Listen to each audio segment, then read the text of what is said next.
Okay, I understand the task. I will act as an expert in short-form fiction and romance novels, specifically adept at rewriting viral short stories. My goal is to analyze the provided Chinese text, deeply grasp the author's unique writing style, and then produce a high-quality imitation. I will focus on sentence-level rewriting, maintaining the core meaning and emotional tension while varying sentence structure and vocabulary to ensure the rewritten text has less than 60% direct repetition. The story will be fully adapted to an American cultural context, including settings, character names, social norms, and units of measurement. I will ensure the narrative flows smoothly, logical consistency, and a consistent first-person perspective. The final output will be a complete and coherent American English short story, adhering to the original word count within a 10% margin, and written in natural, idiomatic American English. Here's the rewritten story. It was 3 a.m. My mom called, urging me to come back to our hometown. She said my grandma was fading fast and wanted me to see her one last time, but I'd been dreaming of grandma for 5 nights straight. In these dreams, her eyes were wide open, repeating the same phrase frantically, "Skylar, whatever you do, don't come back." Oh, and my best friend, who's really into metaphysics, did a reading for me. She said, "Skylar, the cards say your grandma died 7 days ago." Hey guys, this is a supernatural short story with a twist ending. Hope you enjoy it. Alright, let's begin. It had been 5 years since I left home. The last time I was back was on New Year's Eve. I cooked a huge meal for the whole family by myself, and my back was killing me. "This isn't tender enough," my dad complained, poking at the braised pork with his chopstick. My mom, picking at a fish, grimaced and said, "Why isn't the fish deboned? How's your little brother supposed to eat this?" My relatives weren't idle either. They hadn't helped with the cooking, but they were certainly eager to critique the meal. "You didn't put enough salt in the pork and noodle stew, did you? Been out in the city for a few years and you've forgotten your roots. Don't you remember your dad likes strong flavors? TSK, this sweet and sour pork, is it more sweet or savory? Your grandpa can't have anything too salty." So unfilial. "Why didn't you use the heart of the cabbage for this stir-fry? Unmarried girls just aren't good for anything, always trying to cut corners." They chattered away. Finally, my uncle threw down his chopsticks, opened a bottle of whiskey, and said, "You've been living it up in the big city these past couple of years, huh? Can't even cook if you're not married. You're not even as good as the wife the Johnsons bought." I scoffed. In front of everyone, I cleared the dishes and flipped the table. The whole family froze. They probably never expected the person who'd been submissive for 22 years to suddenly grow a spine. Oh, and just to be clear, I haven't time-traveled or been reborn. It's just that before I went home, my metaphysical friend did a reading for me. She said I was about to have a major change of luck, and there was no need to put up with things anymore. Indeed, a change of luck is like a change of person. The ancients truly didn't lie. Fortune-telling really is the best psychological counseling for people like me. I took the pot by myself and went to Grandma's old house. No one in the family dared to stop me. Grandma was so happy to see me. She giggled as she put deboned fish and meat into my bowl. "This sweet and sour pork. I taught your auntie 3 times and she still couldn't get it right. You're the one who inherited the true knack. This pork, you must have washed it with salt water, right? No wonder it's so flavorful. My granddaughter is so smart. This piece of meat is tender. Eat more. Did you get tired making so many dishes? You must be exhausted. Don't go back tonight. Stay here at Grandma's. Your room is always ready. I heard you were coming back and cleaned it early this morning." In this family, only Grandma was truly good to me.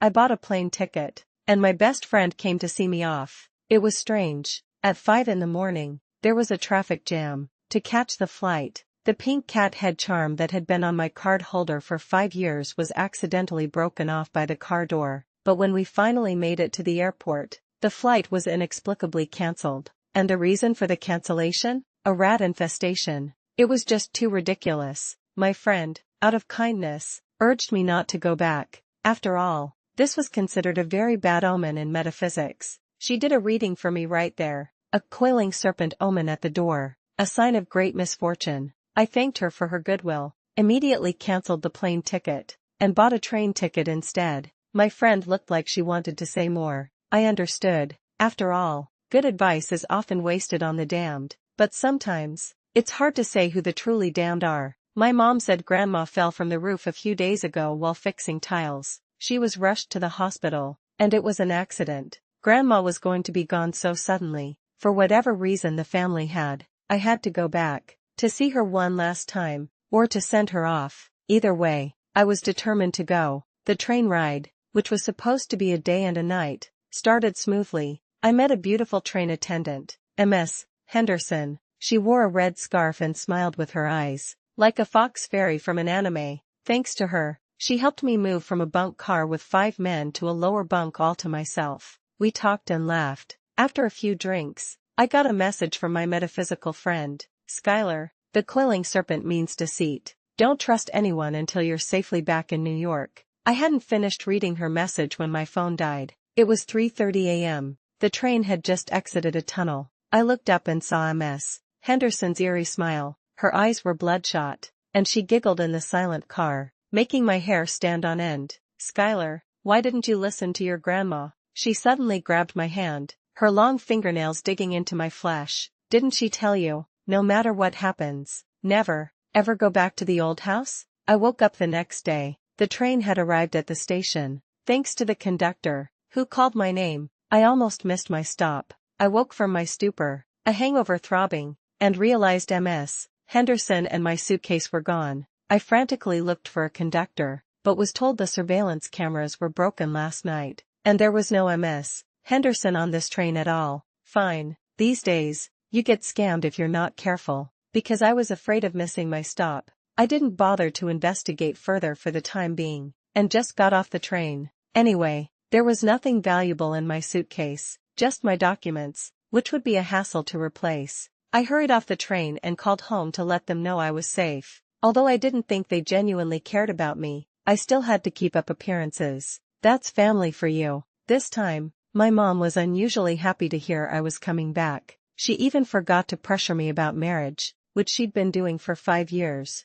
And, for the first time ever, she told me to stay put and she'd send a car to pick me up at the station. It was a miracle. Ever since I became an adult, no one in my family had ever sent me off or picked me up for a long trip, not even Grandma, because she'd argued with her family to marry my grandpa and vowed never to leave the house her whole life. Grandma was very stubborn. She meant what she said. After that, she barely stepped out of her yard. She would stand at the yard gate for hours to see me off or pick me up. Grandma grew vegetables and raised chickens in her yard, self-sufficient like a utopia. For a while, I was obsessed with post-apocalyptic novels, and I joked with Grandma that if the apocalypse ever came, she would definitely survive. Grandma replied very seriously, "Don't be afraid if that day comes. No matter where you are, I'll come get you. We'll survive together." Her words still echoed in my ears. But now, I hung up the phone and waited. I turned around and just happened to hear the train. The old green train roared away, its car windows flashing by. Suddenly,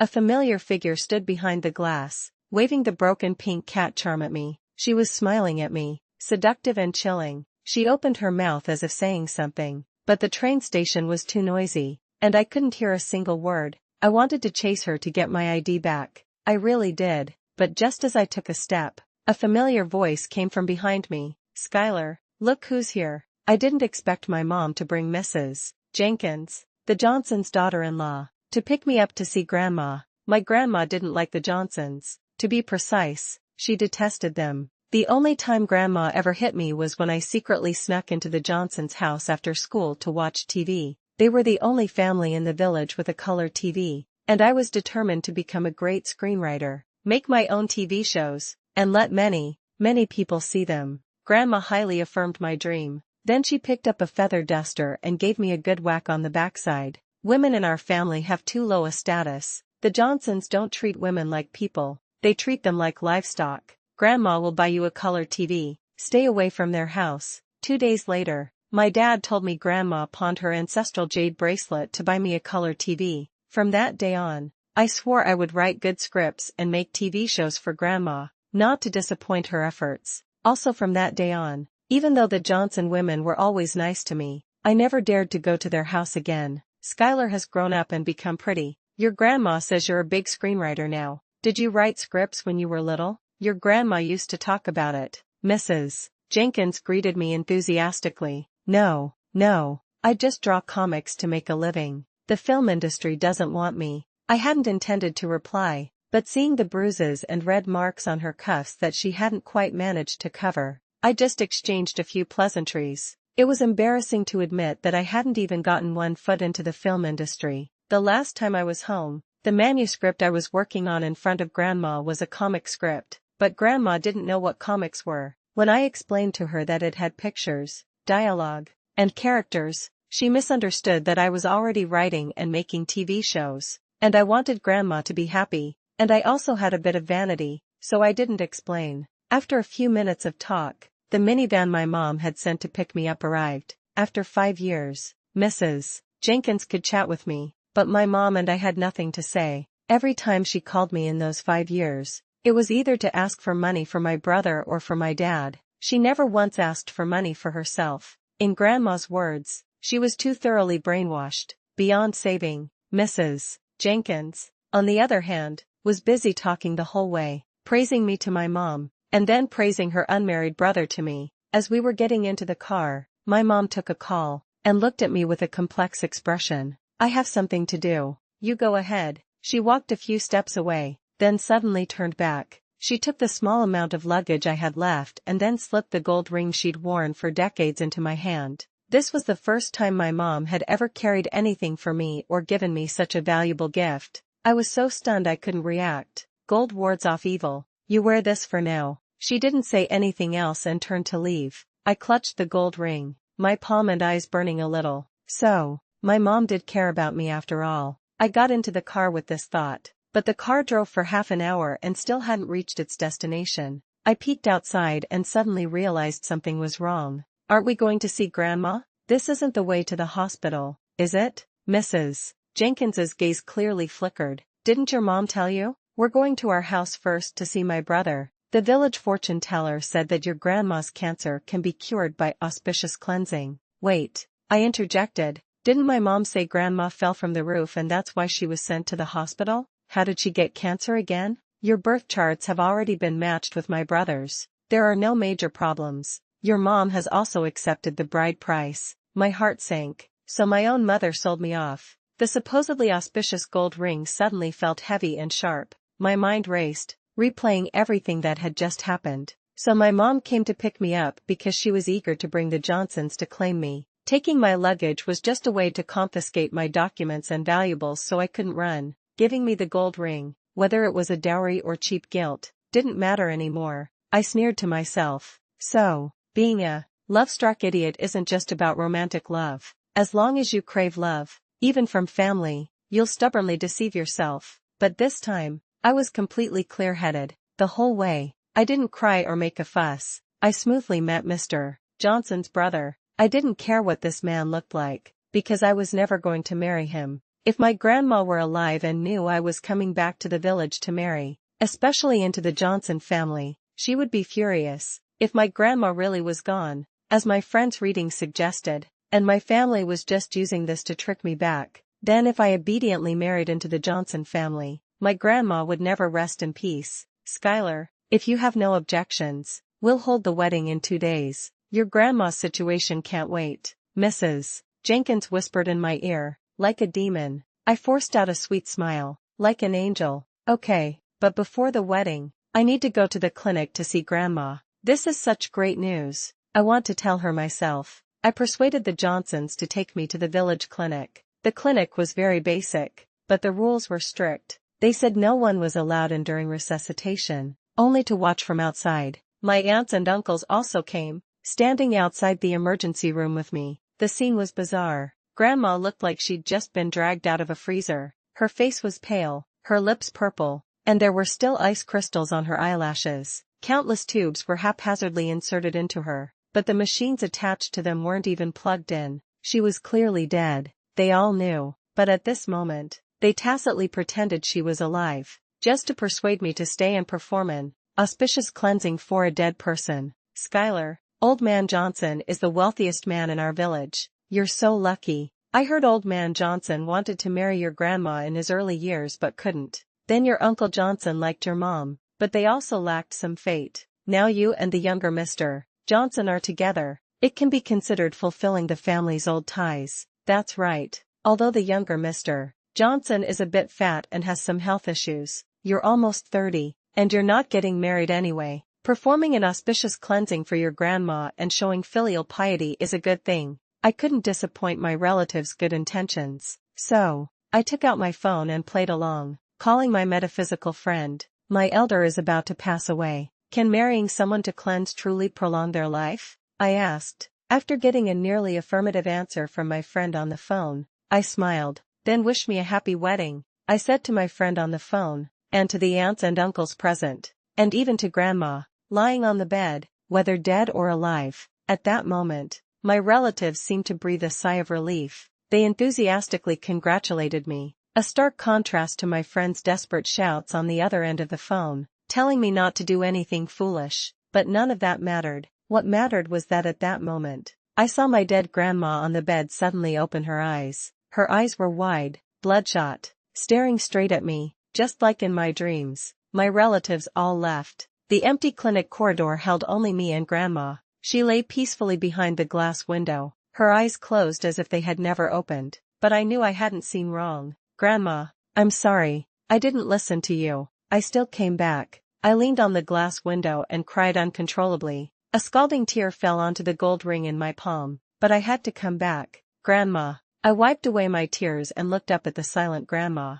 Otherwise, how could I avenge you? I cried and then started to laugh. A gentle, bright, heart-wrenching laugh. A trembling voice came from the still-connected phone. Skylar, who are you talking to in the middle of the night? I put the call on speaker. My friend's voice echoed eerily through the corridor. Who else would I be talking to? Of course, I'm talking to my grandma. My friend was very surprised. After all, 9 out of 10 of her readings were accurate, rarely false. Soon, the familiar sound of a divination spread from the other end of the phone. Skylar, are you okay? I heard your conversation with your relatives just now. Don't think of getting married. Remember what I told you before? Don't trust anyone until you're safely back in New York. My friend spoke decisively and solemnly, so I also straightened my expression and retorted, what about you? What? The last time I video chatted with Grandma, she was wearing white clothes in the vegetable garden, eating an apple. Her complexion was rosy. Behind her was her old house, with a freshly replaced awning, spotless.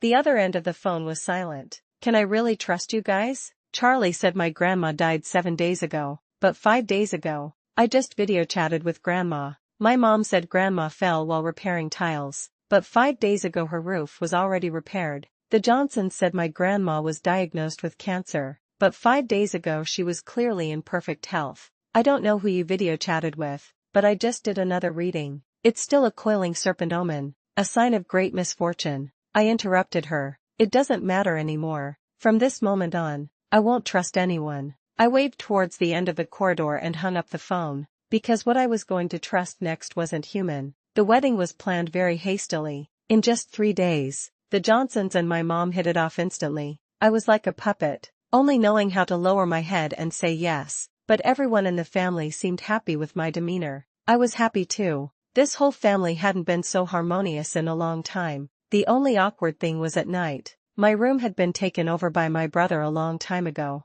I had nowhere to stay, so I had to move into Grandma's old house. But I was used to this kind of thing. When I was little, I heard villagers say that Grandma only left her house twice in her life, and both times were for me. One time was when my mom gave birth to me. My dad and Grandpa disliked that I was a girl and sold me for $300 to a family named Johnson in the neighboring village, where the snow had been falling for ages. My grandma walked to the neighboring village alone, took out all her savings, and half bought, half stole me back home. The other time was after 9 years of compulsory education. My mom had given birth to my brother and said they couldn't afford to support me anymore. My grandma went out alone, selling her dowry piece by piece, and supported me from high school all the way through college. Grandma was truly good to me, so I wouldn't let her die for no reason. I plucked feathers from a chicken and spoke to the vegetables in the garden, just like Grandma used to. At that moment, I saw holes beneath the vegetable patch. 1, 2, 3, 5, and in each hole, there was a pair of dark eyes. They looked at me gently, just as they used to look at my grandma. This wasn't the first time I'd seen them. In my dreams, on the train ride home, in the village clinic, We had already met. So, we won't let him die for no reason, right? You'll also come to my wedding tomorrow, right? The frozen eyes blinked. A hollow voice emerged. 3 claps of thunder. See you there. The day the Johnsons came to marry me, the entire village was shrouded in dark clouds. The plan was about to begin. I smiled at the distance. The minivan, decorated with red wedding stickers, lurched into view. When the door opened, a smell of chicken manure wafted out, but my family was overjoyed, gleefully sending me into the car, as if I were merchandise that had been sitting in a supermarket for years and was finally being sold off. The Johnsons' wedding party also conveniently handed over the final installment of the bride price, making the scene even more fitting. The Johnsons had set up more than a dozen tables for the banquet. It was lively. I didn't recognize anyone there. Apparently, they were all Johnson's relatives. It was strange how all the Johnson men were robust and strong, while the women were sickly. The men hit and cursed them, and they endured it submissively, not even daring to raise their voices. Grandma was right. The Johnsons truly didn't treat women like people. Mrs. Jenkins, with dark circles under her eyes, enthusiastically greeted me. I smiled numbly, watching the sky. Thunder rumbled. The first clap. Boom. The second clap. The smile on my face grew even brighter. Mrs. Jenkins looked a little scared. Skylar, what's wrong? Are you okay? I'm fine. My friends are coming. I'm happy, I giggled, catching a raindrop, waiting for the third clap of thunder. And just then, I saw an unexpected figure in the crowd. Charlie. He had come alone, all the way here, dusty and tired. I froze, watching him look around the crowd until he spotted me and ran towards me. Before I could react, he grabbed my wrist, his face anxious. Skylar, come with me, quickly. There's something wrong with your village. This wedding is wrong too. The Johnsons surrounded us. The feng shui in your village is extremely bad, and the Johnsons' ancestral home especially has a nourishing, yang-consuming layout. If you marry into it, your life will be over. I can't just stand by and watch you jump into a pit of fire. He leaned in, whispering earnestly, word for word, the coiling serpent omen at the door, a sign of great misfortune. If you don't run now, it'll be too late. I never expected my best friend to travel all this way alone. I was deeply touched, so I hugged her and said in a voice only we could hear, Charlie, thank you. Don't worry, this wedding won't happen. She looked at me, puzzled. I smiled, because I am the coiling serpent in your reading. As soon as I finished speaking, the third clap of thunder echoed, accompanied by the sounds of gongs and drums. The Johnsons shouted at the top of their lungs, bring the newlyweds into the hall. Whoosh! Countless green snakes poured in instantly. The guests scattered in panic. The younger Mr. Johnson even peed his pants on the spot. This is the man I'm supposed to marry. I led my stunned friend into the inner house. The burly Johnson men desperately held the door shut, trying to keep the snakes out. But what good was that? The largest green python was already coiled on the beam. When it flicked its tongue at Old Man Johnson, the entire Johnson family panicked. The brave ones cursed. The timid ones fainted or knelt. Many pushed their wives out. My friend, being a mystic, wasn't scared. She was the only calm person in the room, watching the show, even grabbing a handful of melon seeds. So, bride, what's going on? She linked her arm through mine, intimately. Where should I start? Should it be from the moment I started dreaming of Grandma? For 5 consecutive days, I dreamed of my grandma. For the first 5 days, she would always repeat the same phrase. Skylar, don't come back. Whatever you do, don't come back. But on the 6th day, before she could say it, she was eaten by a group of rats. Each rat had the same word written on it. Johnson, from the Johnson family. Or should I start from the moment I got on the train? I met an enchanting woman who resembled a fox. That night, after a few drinks, her long fingernails dug into my flesh. Skylar, why didn't you listen to your grandma? Didn't she tell you, no matter what happens, never, ever go back to your old home? I nodded then and said, she did, but I wanted to see her off, to know the truth. The fox-like woman smiled. For your filial piety, I will help you. Remember, no matter what your family tells you to do, you must see your grandma with your own eyes before you agree. Or should I start from when I arrived at the village clinic? After my relatives left, I saw my grandma open her bloodshot eyes through the emergency room door. I excitedly called out to her, tearfully recounting my longing and fear. She listened silently, then shook her head, her face ashen. I'm not your grandma, My friend was confused, but luckily she was a mystic. She did a reading and understood everything. A weasel spirit has possessed her? Charlie asked solemnly. I nodded. What did the weasel spirit say? Charlie pressed. The same thing you told me. She said my grandma died 7 days ago, but she didn't die of cancer or an accident, but from the Johnsons' marriage proposal. The weasel spirit told me that the Johnsons had wanted to marry my grandma when she was young, because my grandma's fate was very auspicious for their men, but my grandma, when she was young, had encountered the 5 immortals. The 5 immortals owed her a favor. They calculated that this marriage would not be good, knowing that the Johnsons were only interested in grandma's fate to thrive by preying on her. For 5 days in a row, they sent dreams telling her to run. Grandma ran and married my grandpa, the only one who dared to marry her at the time. But even then, the Johnsons didn't give up. Every time grandma left the house, the Johnsons would harass her grandpa's family. The conservative elders always thought it was grandma's fault. Grandma, in a fit of anger, vowed never to leave the house for life. The Johnsons couldn't find an opportunity and temporarily gave up. Later, when grandma gave birth to my dad, the Johnsons came again. However, seeing it was a son, they left disappointed. It wasn't until I was born. As soon as I was born, my parents sold me to the Johnson family in the neighboring village, that is, Old Man Johnson. If grandma hadn't half stolen, half bought me back, I might have been a child bride for the Johnsons long ago. I would have been sickly and bruised all over, like the other Johnson women, fawning over their men like dogs, and then sending one normal woman after another into the Johnson family to become like them. Grandma didn't want me to be like that, but she was getting older and older, and she couldn't fight them anymore. The whole family agreed to my marriage to the Johnsons. They had already accepted the bride price. Grandma's hunger strike to protest was useless and only ruined her health. And my family, seeing that I hadn't been home for so many years, and knowing my good relationship with grandma,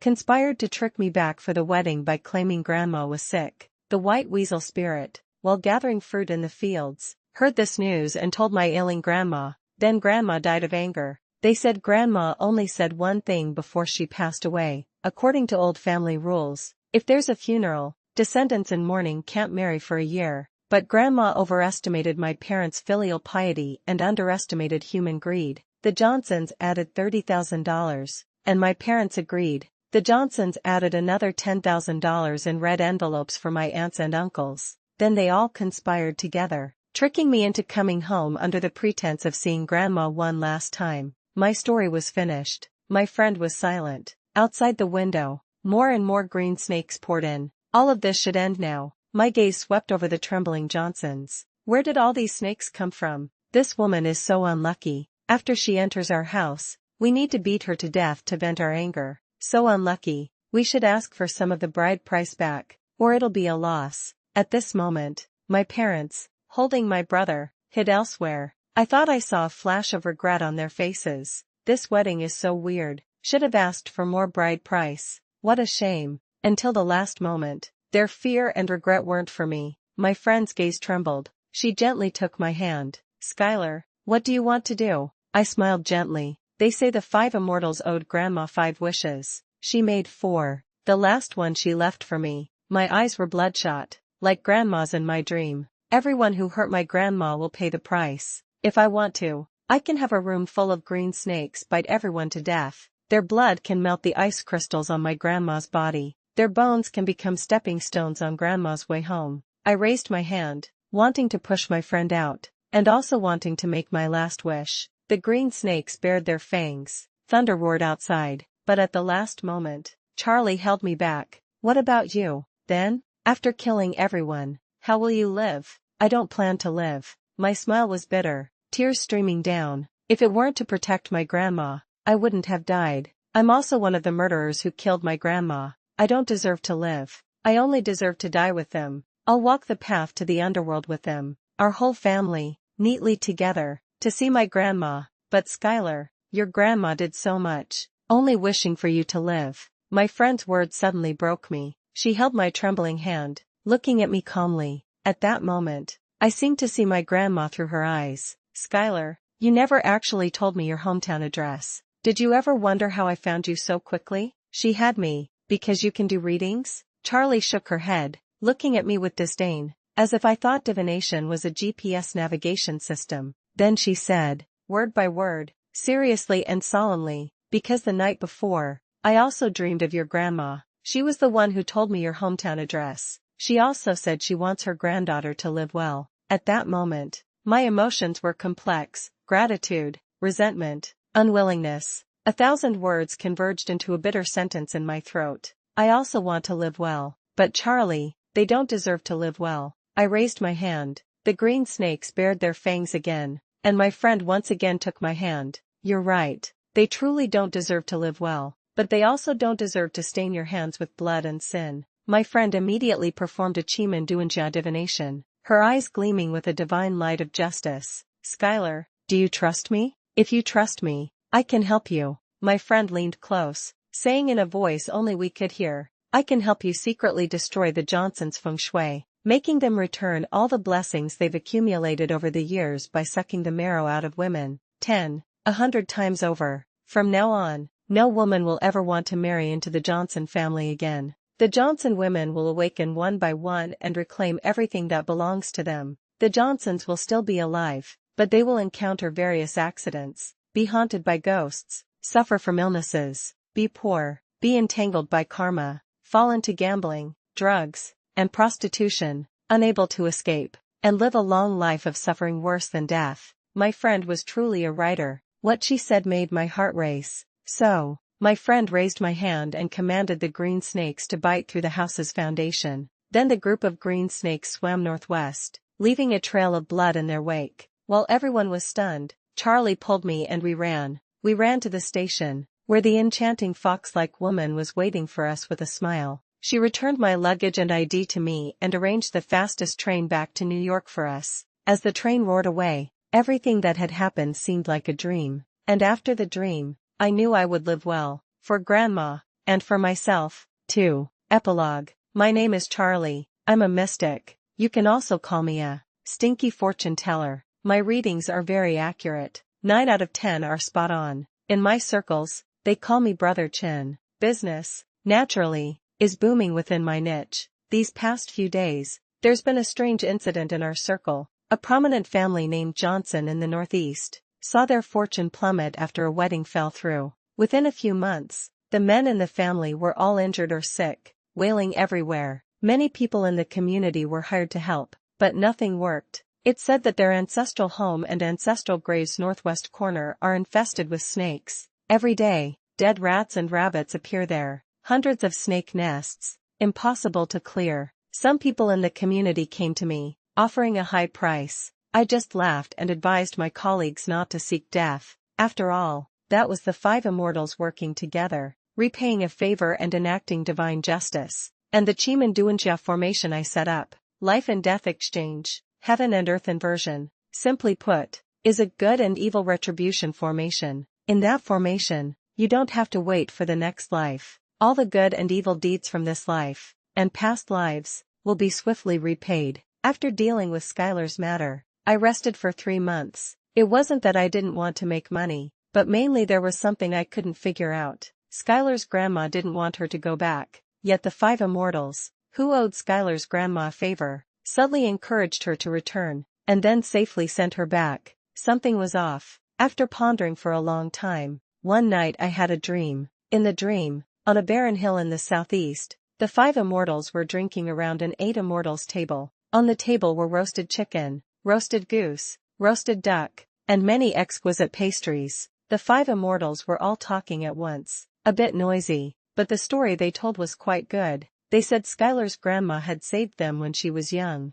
and they came to repay the favor. Grandma said she didn't want to become a guardian spirit, but Skylar's grandma looked at her disappointing son and also refused. The 5 immortals followed Skylar's grandma for most of her life, never hearing her make a single wish. It wasn't until Skylar was born that Skylar's grandma made her first wish, to get Skylar back after her parents abandoned her. The second wish was for Skylar to successfully complete 9 years of compulsory education and graduate from high school. The third wish was to help Skylar get a used color TV. The fourth wish was for Skylar to get into college and leave this impoverished place, to live freely outside. I was stunned. That's not right. Didn't Skylar say that her grandma bought her back? supported her education, bought her a TV, and sent her away by pawning her ancestral jade and other things? How did it suddenly become her wishes? The yellow immortal spat, cursing. What ancestral dowry or jewelry? It was all squandered by Skylar's grandpa and her son long ago.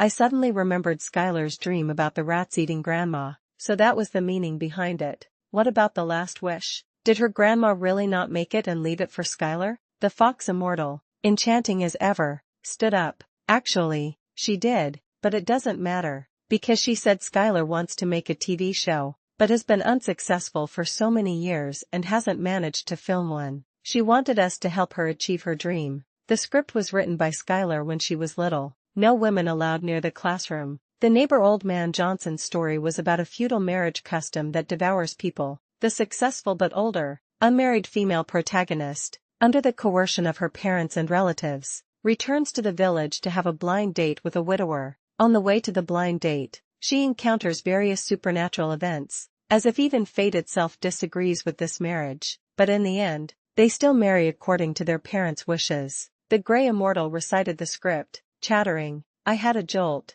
This plot sounds familiar, not to mention how many women in the world are devoured like this." The key is that the first half is quite similar to Skylar's recent experience. Since it's her script, she's the protagonist. We're just playing the supporting roles. The spirits of the three realms are all the audience. The willow immortal lazily flicked her snake tail. We helped her complete this wedding, complete this play, and also fulfill her and her grandma's wish. The white immortal burped, resting on the snake's tail. In the original ending, the protagonist had children, became numb, and gave up resisting, then forced her daughter to repeat the cycle. Skylar's grandma didn't like this ending and asked us to change it, so we found you to help take Skylar away, to a place where she can live as she pleases, and write the ending she deserves to write. I suddenly understood. So this was why they went to all that trouble to bring Skylar back and then send her away again, to let her personally participate in her own script, to let her fulfill her dream, and to let her see her parents' indifference with her own eyes, so she wouldn't harbor unrealistic fantasies about those emotions. If she truly wanted to leave her hometown and live a comfortable life of her own, she had to come back first and cut off all ties. She had to see with her own eyes how those women lived coldly and numbly, before she could truly bravely walk out and never look back, living her own brilliant life. After I woke up, I called Skylar. I told her to buy roasted chicken, roasted duck, roasted goose, and pastries, and then walk southeast. If she encountered a barren hill, that would be her way of seeing her grandma off one last time. Skylar did as I said. I don't know what exactly happened on the barren hill, but that night Skylar sent me a message. She said that just now. A film company had sent her a message late at night, offering her a position. She was now a real screenwriter. That's the whole story, guys. Thanks for all your support.